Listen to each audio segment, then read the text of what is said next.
Hello, everybody. So Mr. Delamorte here. We're going to discuss factoring using something called difference of squares. So to do this, you're going to need to know your perfect square, values. So the square root of 1 is 1. The square root of 4 is 2. Square root of 9 is 3, so on and so forth. So I have a list here on the screen. A lot of these you might already know, right? The square root of 49 is 7. Why? Because 7 times 7 is 49. So I'm going to have these on each slide kind of as a reference, and then we can go through and we can answer the questions as needed. Okay.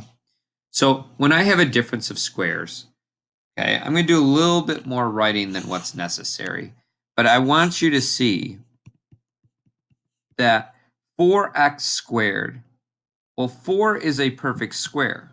What is it a perfect square of? Well, it's a perfect square of 2.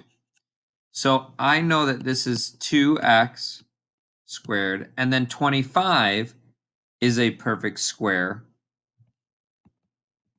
of 5. Right? So you can see that difference in mathematics means subtraction.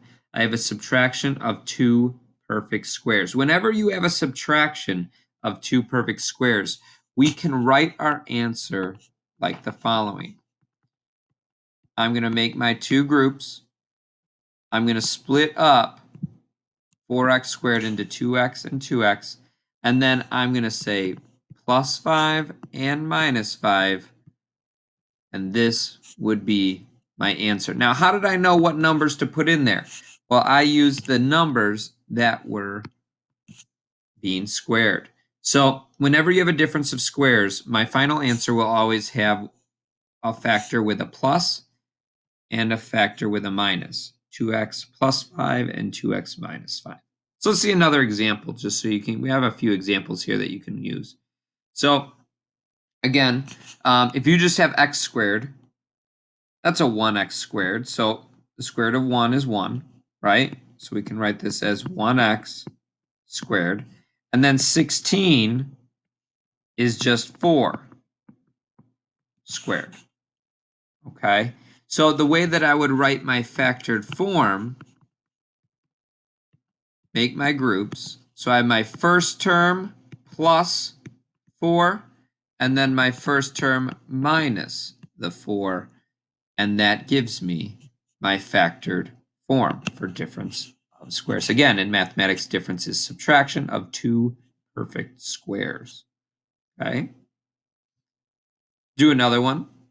Again, I have a 1 here. So square root of 1 is still 1. So I'm going to write a 1x squared. 121, if you look on my little chart here, is actually 11 squared.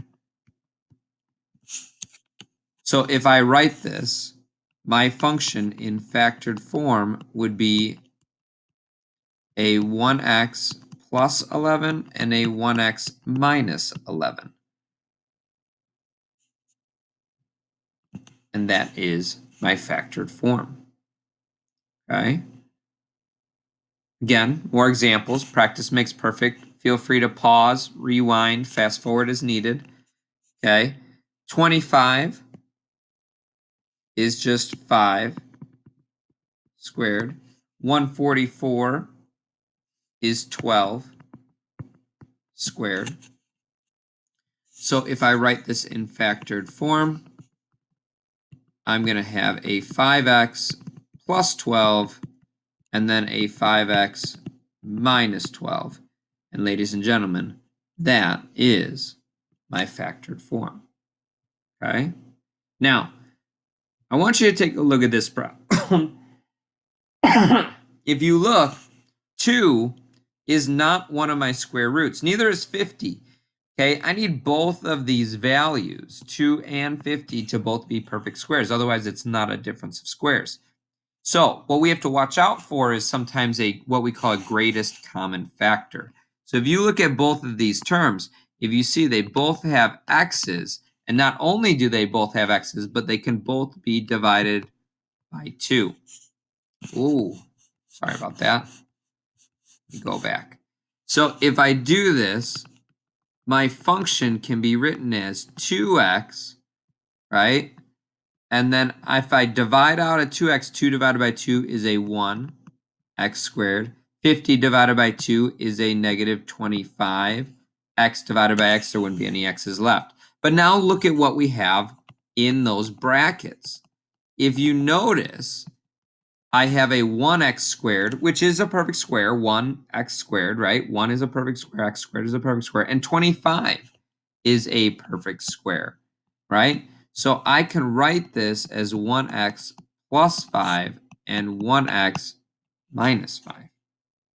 And this would be my final answer. Now, if you just wrote x plus 5, x minus 5, that would also be okay. You don't really need the 1 in front of the x's. All right, let's keep going.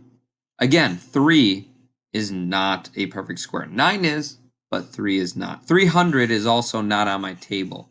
Okay, so what I'm going to do is I'm going to divide each one of these by 3 and an x, which gives me the function 3x times the quantity. 3 divided by 3 is a 1. It would be x squared minus 300 divided by 3 is 100. X divided by x, there wouldn't be any x's left. But take a look at what I got. 1x squared, that's good. And 100, that's good. That's going to give me a 10. So if I write this in final factored form, I get 3x and then x plus 1x plus 10 and 1x minus 10. Again, use that chart to help you get those perfect squares, right? And break it all the way down. Okay? I got more. No worries. Feel free to pause. Do this on your own. I'm going to divide out my greatest common factor. In this case, my greatest common factor is going to be a 10x. That's the biggest number that can divide both. Let me give myself a little bit more room here. So I get f of x equals a 4. Oops, I got to write my GCF, right? Can't forget about that. So I'm going to write a 10x, and then I have a 4x squared minus 9. I can then break that up even further. Keep that GCF out front. 4 is a perfect square of 2. 9 is a perfect square of 3. So I would have 2x plus 3 and 2x minus 3, right? So we're trying to identify the 4 and the 9 are perfect squares of what values? In this case, 4 is 2 squared and 9 is 3 squared. Okay, I think I have one more, all right, for greatest common factor. So again, I know I can divide each of these by a 2x. If I do that, I can write my function as 2x times the quantity of x squared minus 242 divided by 2 is 121. And if I divide out an x, there won't be any left. X squared, or 1x squared, right, is a perfect square. 121 is also a perfect square. So I can write this as 2x and then my quantities x plus 11, or 1x plus 11, and 1x minus 11. These would be my factors. Okay.